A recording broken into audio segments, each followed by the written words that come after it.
जय हिंद साथियों, Delhi high court में आज जो सुनवाई का दौर है वो कंप्लीट हो चुका है।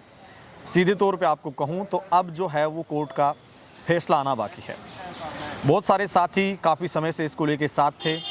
जिस इंतज़ार का हम निरंतर जो बड़े पॉजिटिविटी से कर रहे हैं, जिस इंतज़ार को कहीं ना कहीं अब चंद दिनों के पश्चात वो फैसला सामने आ जाएगा। मैं यहाँ आपको एक टैगलाइन देना चाहूँगा कि हमें हर एंगल से तैयार रहना चाहिए। इसके पीछे वजह यह है कि बाय द वे अगर अगर हमें सुप्रीम कोर्ट यहाँ से जाना पड़े, उसकी दो वजह, अगर हमारे पक्ष में नहीं आता है तो गवर्नमेंट जाएगी। अगर मान लीजिए कि अगर गवर्नमेंट के पक्ष में आता है तो हमें जाना पड़ेगा। ये सारे के सारे पॉइंट्स है, इसलिए मैं आपको सीधे बोल रहा हूँ कि हमें तैयार रहना चाहिए। बाकी आज का जितना भी जो सिचुएशन रही है सुनवाई के दरमियान, सारी की सारी पॉजिटिव रही है। ऋतिक थे, ये तमाम जो मेरे साथी थे, ये हमेशा हर सुनवाई में मौजूद रहते हैं। मैं हर सुनवाई का विश्लेषण आपके साथ साझा करता हूँ। ऋतिक मेरे साथ इसमें पूरी जानकारी है वो आप तक पहुँचाने की कोशिश भी करता है। ऋतिक जिस तरीके से बाकी पॉइंट्स तो इनको पता है जी। सरकार ने भी आज कई चालें, जिसका हमें बेशक पता था पहले कि ऐसी चीज़ें होने वाली है। हाँ।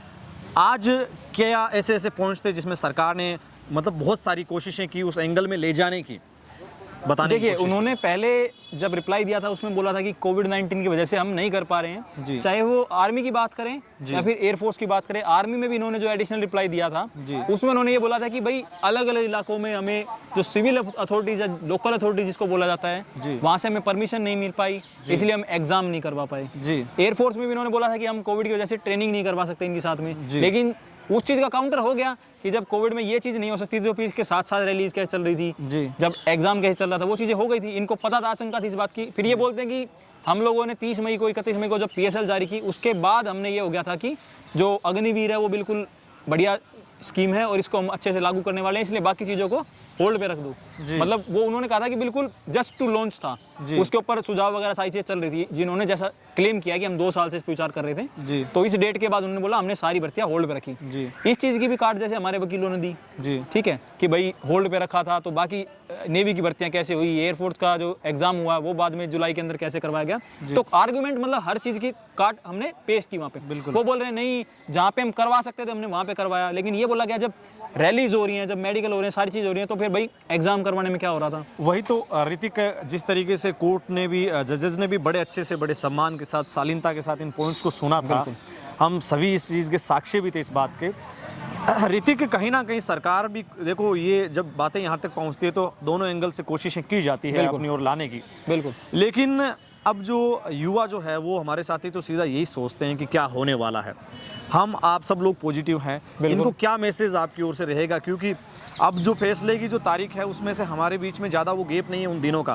क्योंकि जिससे मैं आपको बता देना चाहता हूँ कि जो हमें सुनवाई के लिए तारीखें दी जाती थी, अब उतना वक्त भी नहीं रहेगा हमारे पास।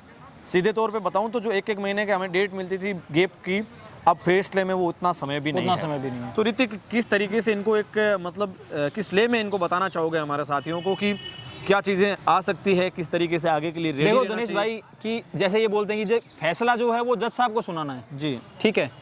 जो उनके पास जो कानून की नॉलेज है, जो हमने चीज़ें बताई, जो फैक्ट बताए, जो चीज़ हमने बताई, उनकी नॉलेज है, वो फैसला जज साहब को लेना है। लेकिन जितनी हमारी जानकारी है, जो चीज़ हमें समझ में आती है, जो चीज़ हमने देखी, वो चीज़ मैं बता सकता हूँ इनको कि भाई देखो, हमको ऐसा कोई पॉइंट नहीं दिखा जो ऐसा हो कि भाई सरकार ने ऐसा पॉइंट रख दिया कि जो उनके पक्ष में चला गया और उसका जवाब हमारे पास नहीं है।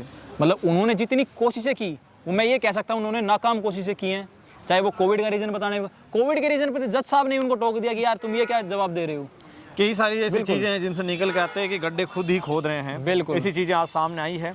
लेकिन साथियों, आपको बता दूं कि हमारी ओर से विगत किसी भी समय में आपके लिए किसी भी प्रकार की कमी नहीं रही, ना ही हमारे लॉयर्स के चुनाव में किसी भी प्रकार की कमी थी।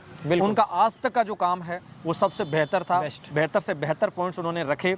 चाहे बात प्रशांत जी भूषण की कर लें या अंकुर जी छिबर की कर लें, अरुणा मुखर्जी की अगर बात कर लें, किसी की लॉयर्स की अगर मैं आपको यहाँ ये नहीं कहूँगा कि उन्होंने कम रखा, उन्होंने ज़्यादा रखा। बिल्कुल जो पॉइंट्स उनकी ओर से दिए जाने थे, बेशक किसी भी प्रकार की उनकी ओर से कमी नहीं रही है। साथियों, आपको जो लगता है यहाँ पर निर्भर करता है। जैसे कि बच्चों ने, मतलब हमारे वकीलों की शालीनता देखो कि बच्चों ने कल रात तक या आज सुबह तक भी जितने पॉइंट्स दिए हैं वो भी उन्होंने वहाँ पे एडिट किए, रखे, सारी चीज़ रखी। सुनवाई के दरमियान, आज की सुनवाई के दरमियान हम खुद वो पॉइंट्स उनको कागज के माध्यम से फॉरवर्ड कर रहे थे कि उनकी ओर से ये चीजें रखी जा रही है, इनको वापस इस तरीके से काम। क्योंकि कई बार क्या होता है, जो लॉयर होता है उसको कानून की जानकारी होती है। वैसे तो हमने सारी चीजें पहले प्रोवाइड करवा रखी है, रिट पिटीशन में लिखी हुई हैं, लेकिन कई बार क्या होता है कि जो जजेस होते हैं वो 400 पेजों की वो फाइल नहीं पढ़ते हैं, वो चीज पढ़ते हैं जो हमारे वकील उनको दिखाते हैं। तो हमने उनको लिख के ये बताया कि सर इस चीज को पॉइंट करवाओ, तो उन्होंने एयरफोर्स वाला मुद्दा पॉइंट करवाया, चाहे वो सी एग्जाम वाला पॉइंट करवाया, चाहे वो मिलिट्री पुलिस वाला पॉइंट करवाया। तो लास्ट मोमेंट तक हमारी कोशिश वहां पे जारी थी। देखिए साथियों, पूरी कोशिशें शुरू से लेकर अब तक पूरी जारी थी। दिल्ली हाई कोर्ट से हमेशा आपके लिए कोशिश करते रहे हम कि कुछ ना कुछ अच्छी, कुछ ना कुछ सच्ची चीज़ें आप तक हम पहुंचाने की कोशिश करें। अब हम सबको सकारात्मकता से इंतज़ार करना है दिल्ली हाई कोर्ट के उस फैसले का, जिसको लेके हम यहाँ पहुँचे थे, जिन बातों को लेके याचिकाकर्ताओं ने दिल्ली हाई कोर्ट का रुख किया था। ये तमाम वो साथी हैं जिन्होंने दिल्ली हाई कोर्ट का air force enrolment, army exam results व नेवी भर्ती प्रक्रिया को लेकर दिल्ली हाई कोर्ट का रुख किया था। साथियों, मैं चाहूँगा आपसे इजाज़त और विश्लेषण भरी जानकारी आपको हम बेहद जल्द पहुँचाएंगे।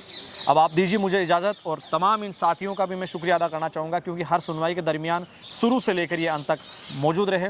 बाकी आप अपनी राय है साथियों वो कमेंट सेक्शन के माध्यम से ज़रूर बताइएगा। भारत माता की जय, भारत माता की जय। सभी साथी कमेंट सेक्शन में सत्यमेव जयते ज़रूर लिखिएगा।